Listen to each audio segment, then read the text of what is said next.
Hi, everybody. So I am here to do a special Google Hangout. I heard right when I was looking at the Oscar nominations today, I heard about the death of Alan Rickman, and it made me really sad. And, oh, shoot. Sorry. Is it working? Let me just turn this off. Okay. So I really wanted to do something to remember Alan Rickman, and I didn't feel like just adding him onto my Oscar reaction video was good enough. And so I asked my brother if he would be willing to join me and we can talk about some of his movies, and he was kind enough to do that. Do you want to introduce yourself, Sam? Well, I'm Sam, Rachel's brother. I've seen a lot of Alan Rickman movies. You know, his death is pretty tragic, so I thought I'd join her in talking about this. I really appreciate it. You know, he was 69 and he died of cancer, which takes so many of our best people. I think every family has been affected by that in some way. So it's really sad. And we're just going to go through, obviously I didn't have a ton of time to prepare for this, but we're just going to go through what I think of as sort of his iconic films. And feel free, if I don't mention one that you like, to bring that up. I also have the chat room open on the YouTube page, which I will try my best to manage. So if you have feedback, comments, things you love about the films, please put them in the chat room. Okay, so the first film that we're going to talk about is, according to IMDb, it was his first movie role. He did some TV movies, and it was Die Hard. This is 1988, and he played Hans Gruber. Yep. And I just actually saw, excuse me, I just actually saw Die Hard for the first time last February, I think it was. Yeah, I saw it in like October or November. Oh, so you just saw it recently as well. That's interesting. Yeah. You know, it's definitely, you can see why it has become so iconic in the world of action movies. Oh, for sure. And I don't know, what do you think about the movie as a whole, and particularly, and then we can talk about Hans Gruber as a character and Rickman's performance, but why do you think that? Yeah, I love the movie. I think it's, like, looking back, I just loved it, pretty much every second of it. It's just full action. I tried to watch the sequel, didn't do much for me. Yeah. But Alan Rickman in the movie is, like, he's actually really good. And I think one part that's, like, pretty exceptional is when he pretends to be a hostage and, like, has to change his accent. You remember that part? Yeah, that is really good. He tricks him.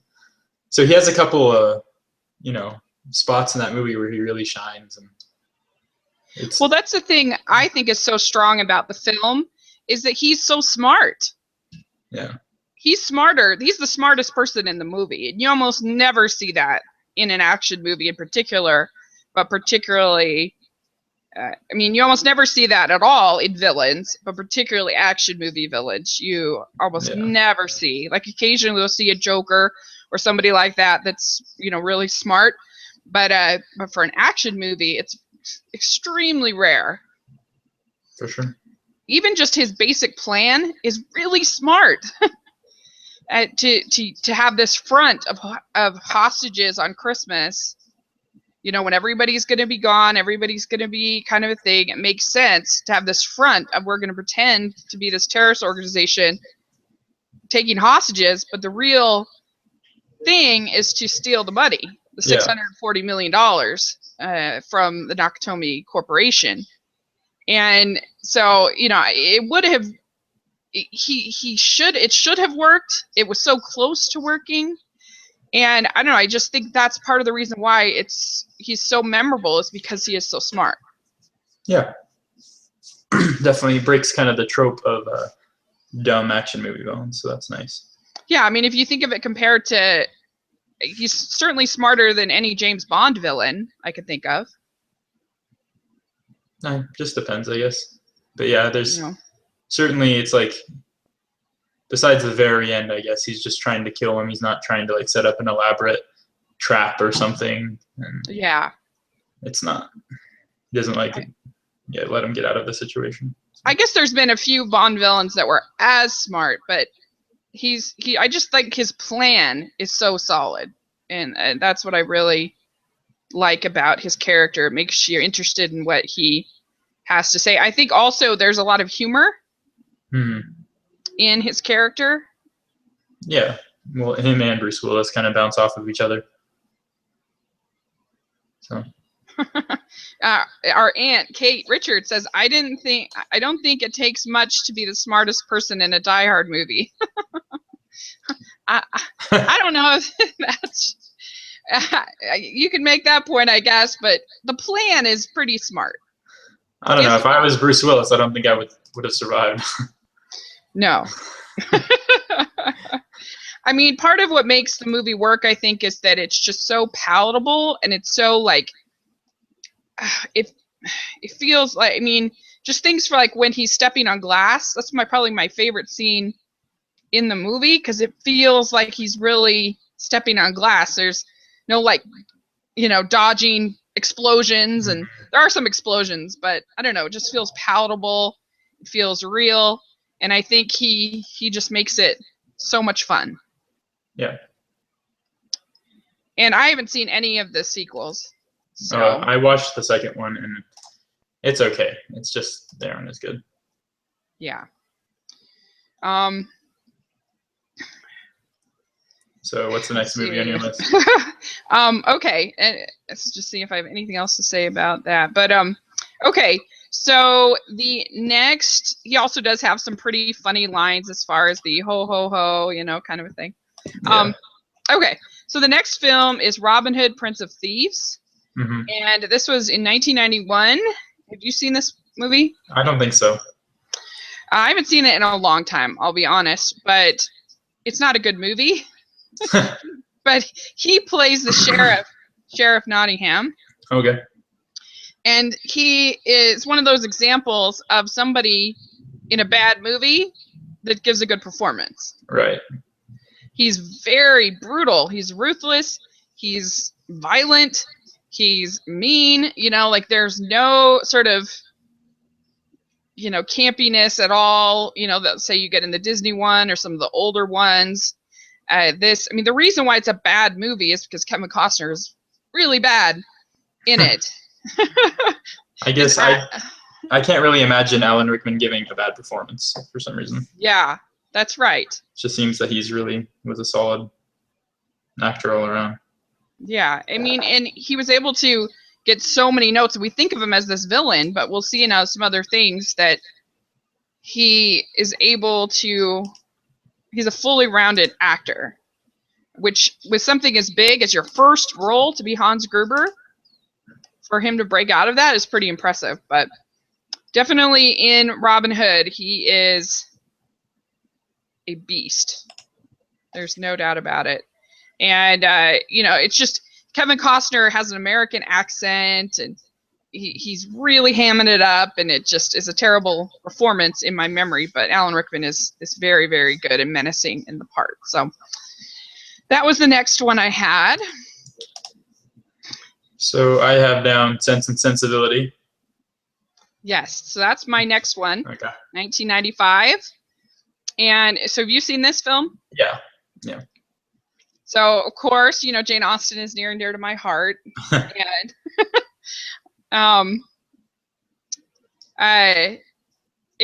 Kate does also add in Robin Hood, Prince of Thieves, that Rickman brought a great humor to the role also.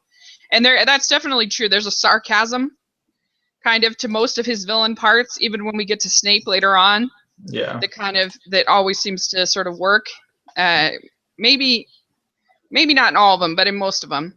But okay, so Sense and Sensibility. This is a really different part for him.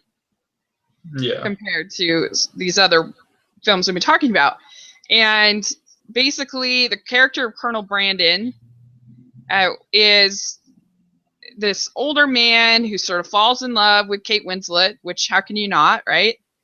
And she has fallen in love with, let me turn that off.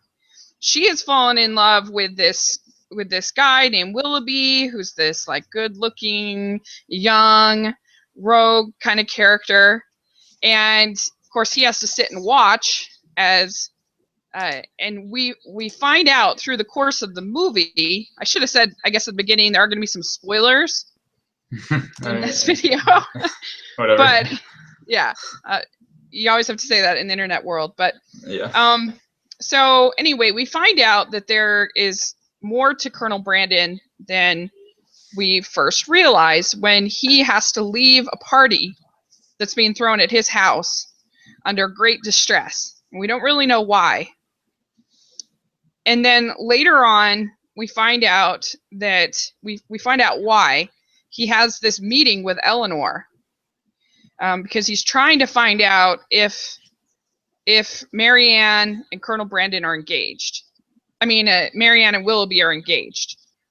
And it's just such a vulnerable, tense, like he's such an honorable man. And then there's two other really tense conversations between Eleanor and Colonel Brandon.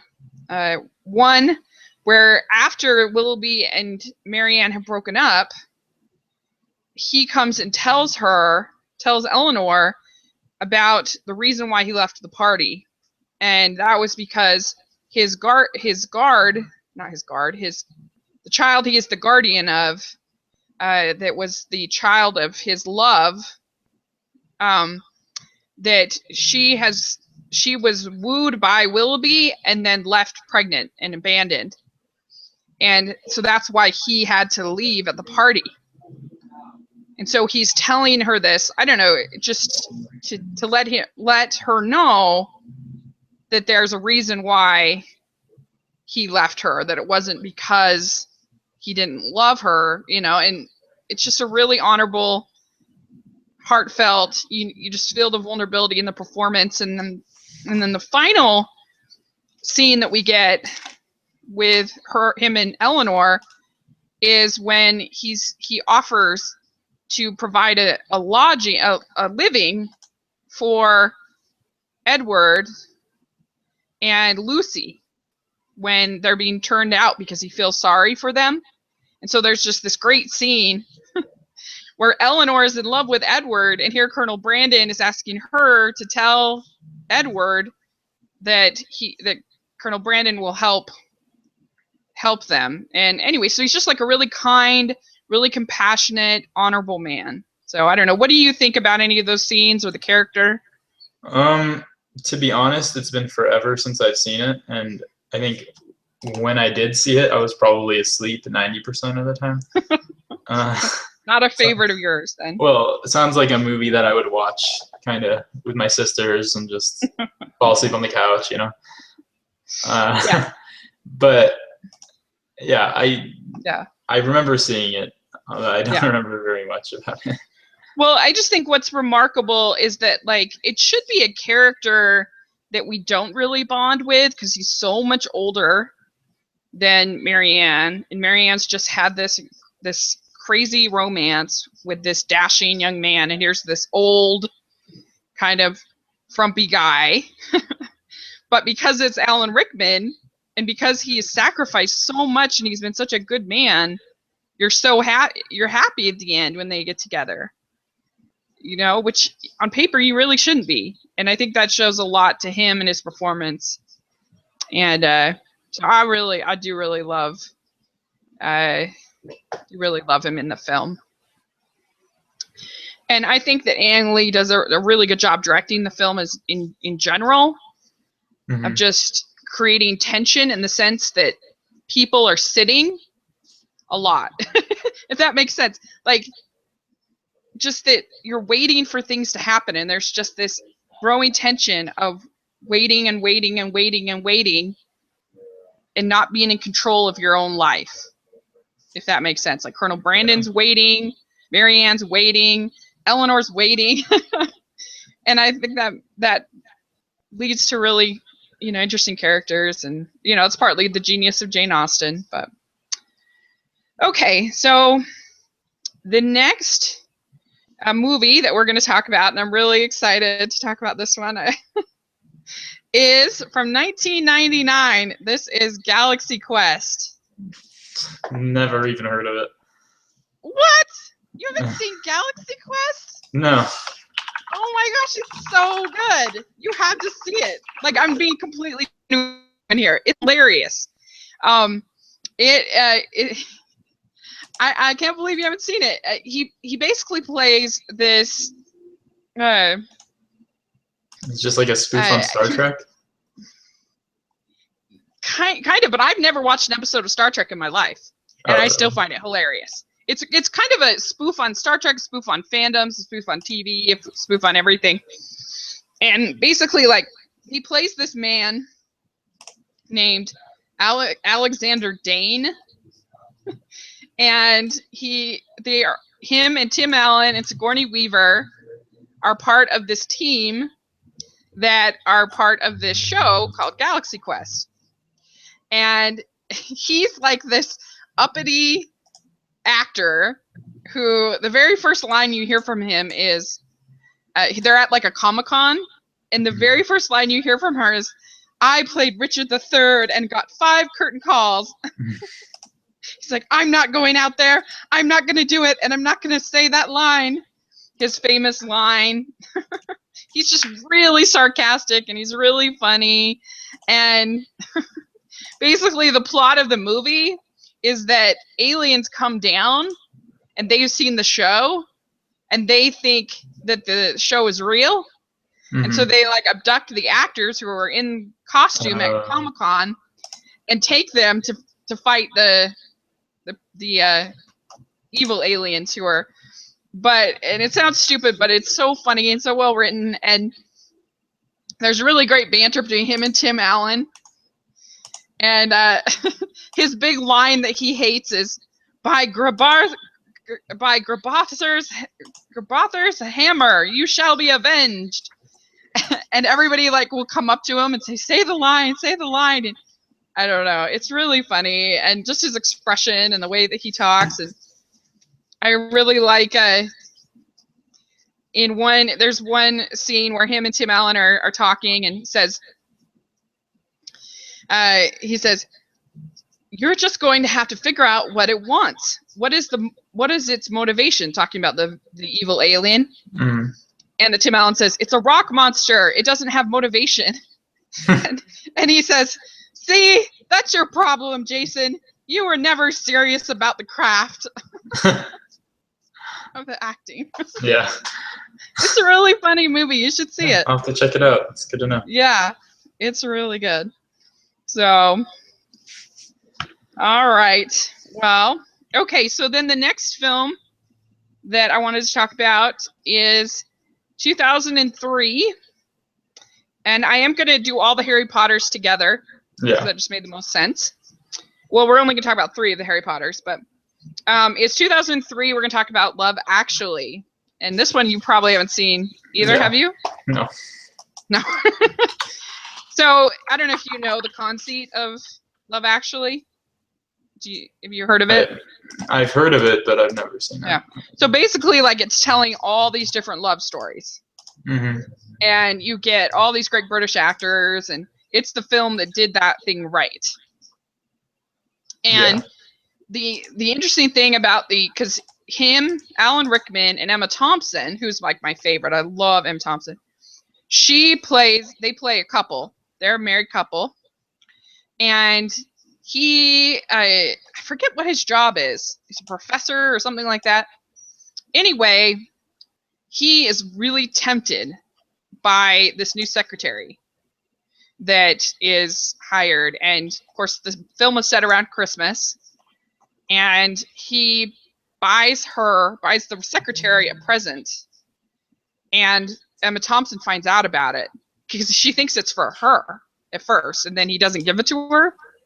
And so of course she's devastated, and she finds out that he's, either being unfaithful or tempted to be unfaithful. And so it's, again, this character that you should just hate. It's Emma Thompson. We love Emma Thompson. But but I don't know, like it's somehow you don't like what he's doing, but there's a human side to it that makes you empathize with him, at least.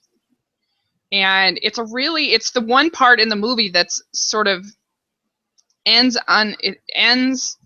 ambiguously. You don't really know what's going to happen with this couple, and it's sort of the bad side of love, I guess, or the sad side of love. And it just makes the whole movie so much more well-rounded and less sticky than it would be if it didn't have them in it. It didn't have him in it. And so he does a good job in the performance, and they seem like a really believable couple. I kind of wish they had done an actual movie together, because they had kind of chemistry, and you felt like they were a married couple. So anyway, okay, then next, Kate says, is there any other side to love? Well, yeah, I mean, you got the opposites, love and hate, it's the love turned bad, I guess, is what it is. But the heartbreak side of love, that's what it shows. Not not just all the sort of twittering and happiness and everything else. But because there's plenty of that in the film. Anyway, okay, so next, 2007, we are going to talk about Sweeney Todd, the Demon Barber of Fleet Street. And I just literally finished watching this 15 minutes ago. Yes, I'm interested in how you liked it. I liked it better than I thought I would. Yeah. To be honest, because it's so it's almost like an animated movie in the violence. Like, it feels so. It almost reminded me of like just in the sense of the violence, kind of reminded me of like Akira or a film like that. That's like, yes, it's really violent, but it just feels so outside of any kind of reality. Right. That well, the ending still grossed me out. Yeah, the ending's pretty brutal. It's true, but it's like dark, and it's just still so stylized. Yeah. That it wasn't quite as bad, but it's definitely very violent and bloody. But you got the great, Sondheim songs, and he's really bad in this. I mean, he's a good actor, but he's his most evil character. Yeah. What do you think? Yeah, I mean, it's definitely a good performance. I love the movie. I think there's so many parts of it are awesome. What do you love about it? I love the music. I think I was just thinking about it, but do you actually notice how Sacha Baron Cohen's in the movie? I think that's kind of funny, and it's just like Johnny Depp is so good, and yeah. I don't normally like Sacha Baron Cohen, however you say. Yeah. I don't normally like him. I find him kind of annoying, but I liked him in that. I thought he was good. And I felt like it.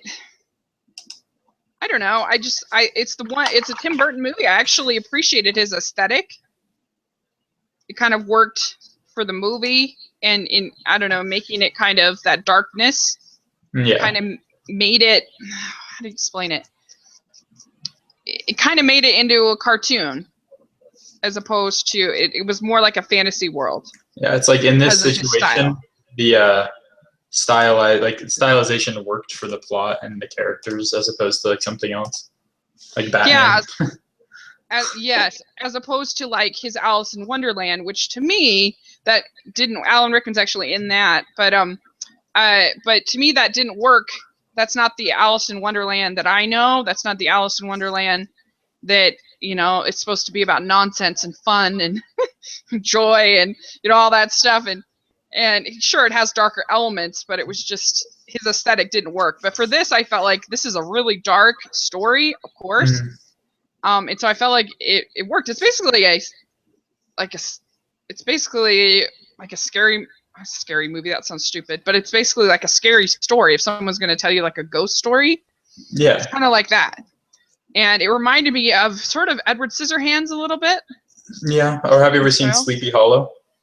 No, I haven't seen that one.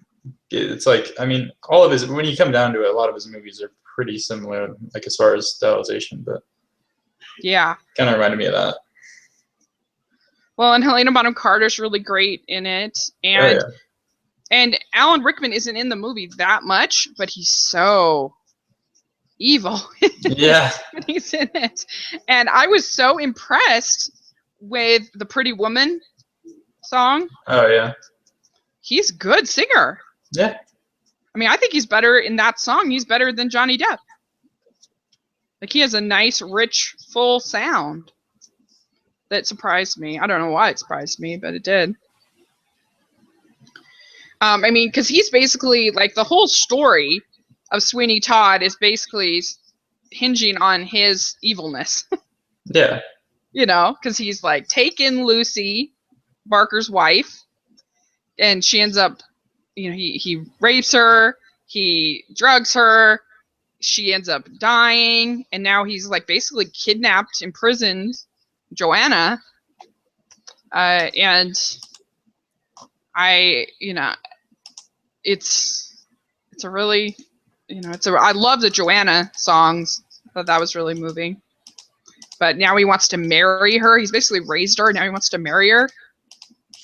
Pretty creepy. Yeah, it's very creepy. Yeah, anything else you want to say about that one? Let's probably move on.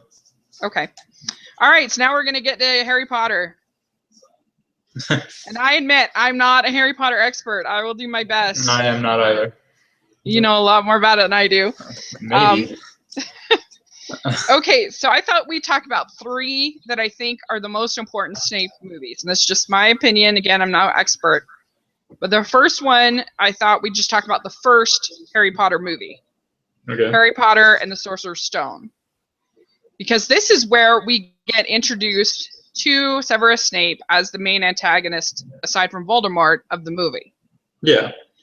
And yet, we of course find out at the end of the film that Snape is protecting him for some reason. That he protected him from the Quidditch match. So we're like, why? That's Is that weird. the first one? I think so. Isn't that the first one? The first one's At the Quidditch match? No, I'm pretty sure that's the second one. Or was that the second? Sorry. But I don't know. but anyway, we get introduced to, so I guess in the first and the second, we get introduced to Snape, and we find out there's this interesting dynamic to him, that he's like this bad guy. He hates Harry. He, you know, is really disdainful. That to me is the word that captures Snape the most. It's very disdainful. Yeah. And, you know, he's over Slytherin. He's always making life hard for Harry and the team and everything. And he hates Hagrid. Yeah. And so, you know, I don't know. It's just an interesting. What do you think about the early sort of Snape and how Rickman plays that character? Well, I think overall he does a good job in kind of playing a bad guy, but you can like see in his eyes that there's more to his character. You know what I mean? Like he pulls off kind of a more, like a deeper character than just, it's not a shallow performance at all. Yeah. And, you know, I had already read the book I've read most of the books by the time I really watched the movies at the right age, you know? Yeah. So I already knew it was going to happen. But when looking back, you can kind of see in all his performances, like, he's not necessarily, I don't think he's necessarily a good character. Like, I don't think the character is like a great person, but he's like doing things for the right, like, I don't know how to explain this.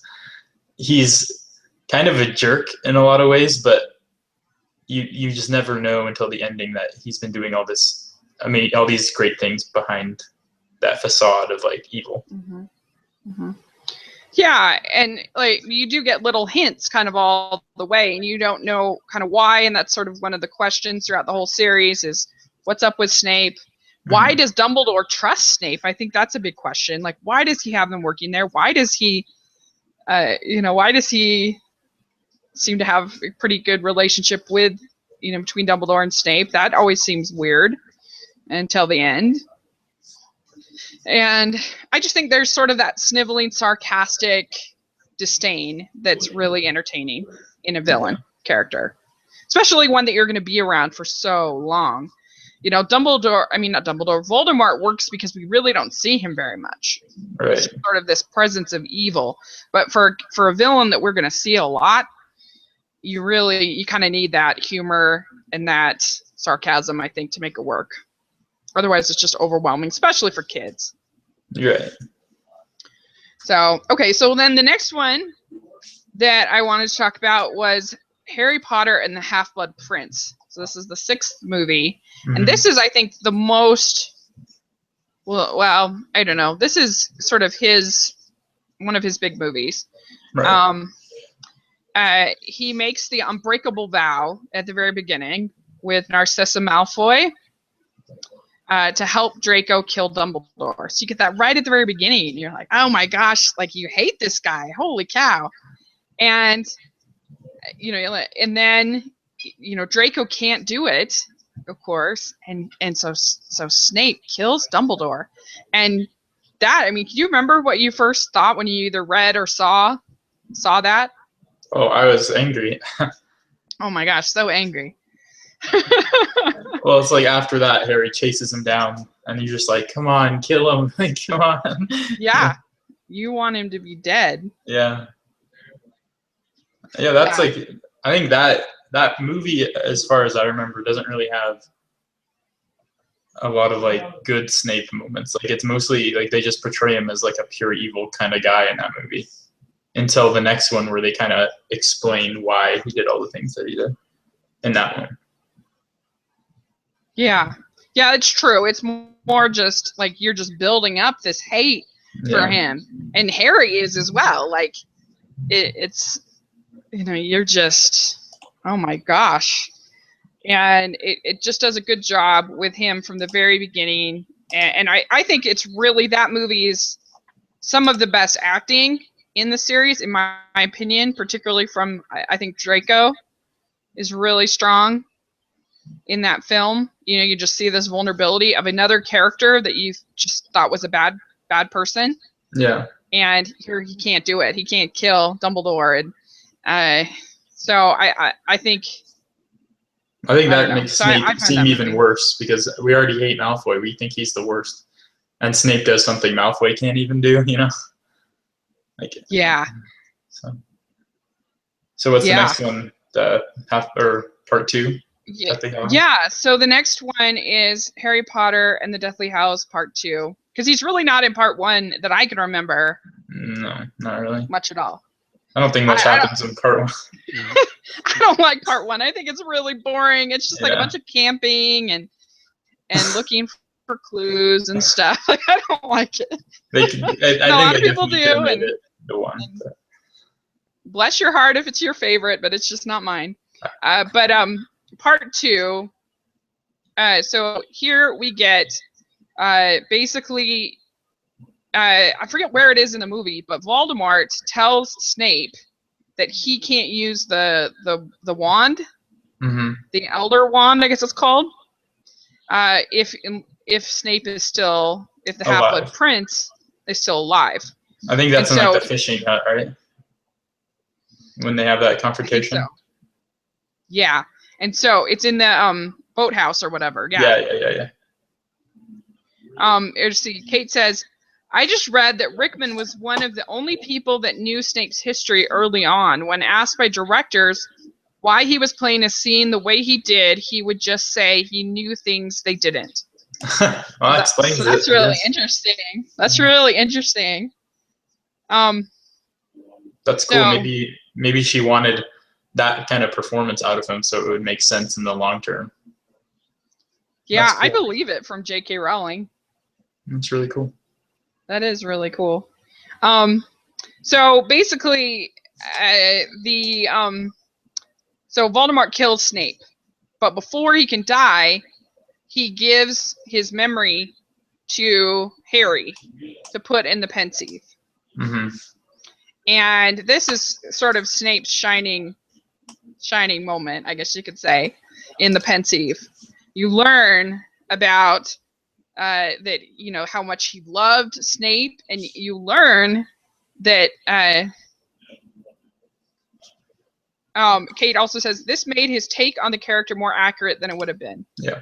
So that makes sense. I wonder if she told other little details to certain people.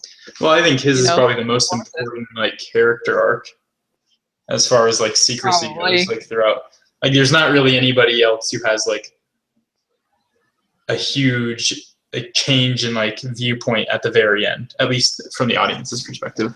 Yeah, like there's nobody we can completely change our feelings about besides Snape. That's true. That's true. So we find out that he loved Lily, Harry's mother, from the time they were little, mm-hmm. and that he hated James, Harry's father. That James was kind of a bully, that he wasn't very nice, and which was kind of, I think, a little bit gutsy of J.K. Rowling to make James Potter kind of a jerk. I don't know. It's interesting. And so basically, like, he vowed to always protect Lily. And so that's the reason why he has this love-hate relationship to Harry, because he hates James, but he loved Lily. Yeah. So, you know, he sees the arrogance, he sees the bully tendencies, he sees all of that in Harry, but then he also sees the good side, and he sees the Lily in him. And so that's why he hates him and he loves him all at the same time, which is really interesting dynamic. For sure. Yeah. And you just see when Lily dies, like, that's an emotional scene, and Alan Rickman really pulls that off. I think it's one of the only times in all of these movies that we're talking about where he has, like, where there's real feels, where he is just crying, where obviously he's devastated. And I think he pulls it off really well. It made me cry. So I guess in summary, what I would say about Alan Rickman is that in every role that he's in, you don't see Alan Rickman and you don't see Professor Snape. You see the character he's trying to portray. Yeah, that's a really good way to put it. Which is something that I think a lot of actors don't have. Like the Tom Cruises of the world can't pull that off. And right. It's really special. I mean, it's really because we find out that, of course, him and Dumbledore have planned him to kill the whole time. They planned the death the whole time. And, it's just really amazing how you can go from in 6 from that hate. I mean, you just feel that hate for this character so much. And then by the end, you feel this love for the character. That's pretty remarkable. It's hard to pull off then. Yeah, that's really hard to pull off. And yeah, I think that he does a really good job of making villains fun, of making, that I tend to not be a big villain person. We've talked about this many times, but he does a good job kind of making them, I don't know, just making them more fun, making them enjoyable, and ones you remember in a way you're kind of rooting for just a little bit. And yeah, you really do. You're absolutely right. You do see the characters. You don't necessarily see the actor. And there's a lot of showy roles that, require kind of an actor to do that. But for him, he managed to do showy roles and still make really good characters. Yeah. And there's just been so many lame imitations of what he did as Hans Gruber, for instance.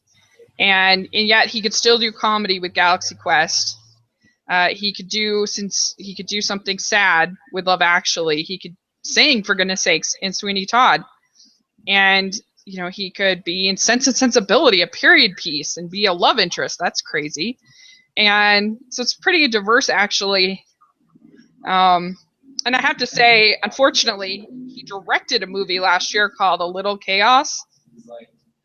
and it wasn't very good. He's pretty good in it, but it wasn't a very good film. But oh well, can't win them all. Well, I guess he's really well-rounded, and yeah, I don't miss him from the film industry.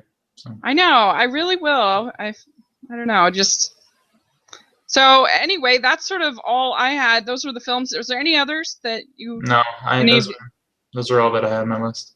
Any of the other Harry Potters you want to talk about, or? Not really. I think we covered them pretty good. Cool. All right. Well, thanks for doing this with me. I really appreciate it. No problem. It was fun. Yeah. And I will be posting probably on Saturday. Sam and I did our top 5 scary movies list. We did it over the holidays, and I will finally post it on Saturday. So everybody look forward to that. It was a lot of fun. And so yeah, R.I.P. Alan Rickman. And thanks for making us laugh and being a great villain and everything else. Yep. All right. Okay, thanks. All right. Bye.